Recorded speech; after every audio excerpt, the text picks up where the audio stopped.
Halo semuanya, kembali lagi dengan saya Imran Muslim di Jalan-Jalan Pikiran. Jadi, gimana nih, kita udah beberapa waktu lamanya tidak ada konten video, dan seakan-akan bahwa pikiran kita sudah mati. Tidak ada tidak ada lagi ide atau gagasan buat kita berjalan-jalan lagi dan menelusuri pikiran orang-orang ataupun gagasan-gagasan penting di dunia ini. Tapi ya memang konten jalan-jalan pikiran ini memang dibuat sebenarnya untuk menggali lebih dalam apa sih yang bisa apa sih yang menjadi alasan sebuah karya ataupun produk ataupun cara untuk menyelesaikan permasalahan. Dan kali ini mau tidak mau ya, jadi kita kembali lagi dengan persoalan penting mengenai keindonesiaan kita.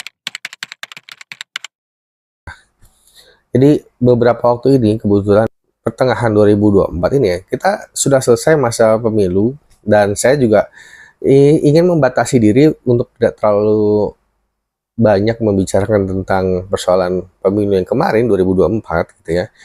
Karena memang waktu itu masa-masa kampanye itu masa-masa perang.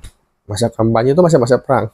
Jadi kalau mengingat bahwa bagaimana penceritaan dari Fahri Hamzah mengenai pemilu, teman-teman harus tahu bahwa gagasannya, pikirannya ya, bahwa zaman dahulu kala ketika masa-masa kerajaan gitu kan, itu banyak sekali peperangan terjadi, perebutan kekuasaan, pencarian wilayah baru, itu terjadi dengan perang, bertumpah darah, pembunuhan gitu kan, pengerahan pasukan, senjata tajam dan seterusnya.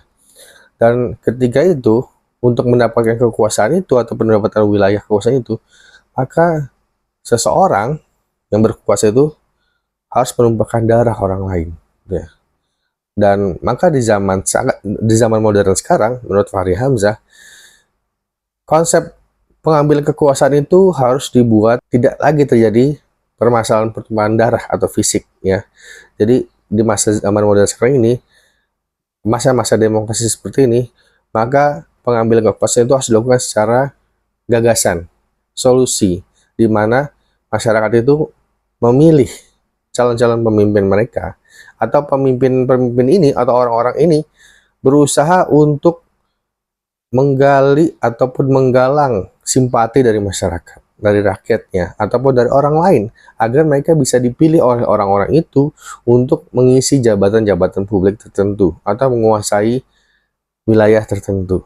Ya, jadi zaman dulu memang itu adalah peperangan yang bertumpah darah.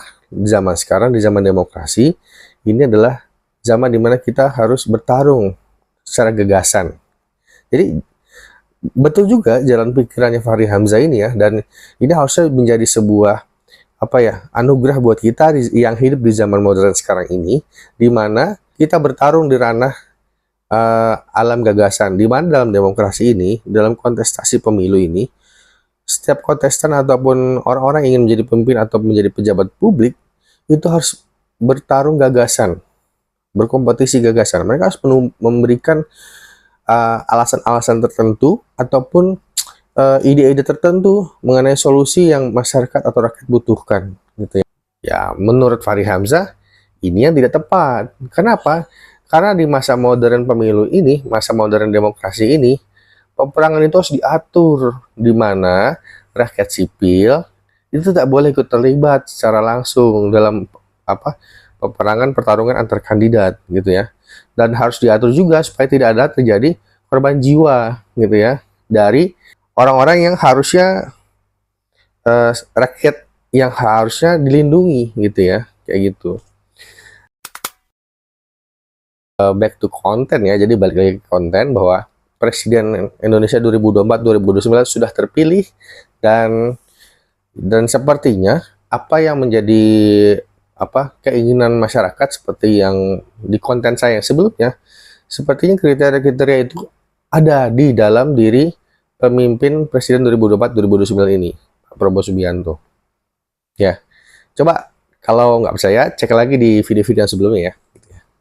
Nah, jadi di pasca pemilu 2024 ini memang masih ada keriuhan terbaru. Nah, kebetulan memang keriuhan kali ini Itu disebut dengan pilkada, pemilihan kepala daerah tingkat provinsi sampai tingkat kabupaten kota. Nah, dan ini saya agak tergelitik untuk menggali lebih dalam mengenai isu-isu yang sedang hangat saat ini. Itu seakan-akan, sekali lagi ya, menurut banyak pengamat, tidak hanya Fahri Hamzah saja, tapi menurut yang lain juga, bahwa kalau sudah pernah menjadi kepala daerah di Jakarta, gitu ya, dengan segala kebesarannya anggaran pendapatan daerah Jakarta gitu ya, dengan segala keistimewaannya daerah Jakarta, maka ada kemungkinan elit yang ada di Jakarta itu punya kemungkinan untuk naik tidak saja selangkah tangga ke atas, tapi mungkin 5 langkah tangga ke atas atau 10 langkah tangga ke atas menuju pucuk pimpinan pusat. Seperti apa itu? Ya, jabatan kepresidenan atau jabatan menteri gitu ya. Ataupun mungkin ya yang memang lebih tinggi lagi gitu ya. Karena memang tadi dengan banyaknya alasan bahwa kita menyebut Jakarta sebagai daerah yang bagus, yang pendapatannya banyak gitu kan, yang banyak orang-orang pentingnya gitu kan, dan pendidikannya pusat dari sumber pendidikan di situ, maka mau tidak mau kita mesti menyatakan bahwa ya kalau memang ada kepala daerah di Jakarta yang bagus bekerjanya, maka bukan tidak mungkin rakyat seluruh Indonesia tuh akan melihat siapa nih orang ini gitu ya. Apakah dia bisa menjadi pemimpin idaman masa depan gitu ya, atau kita sebut presiden masa depan, calon masa depan.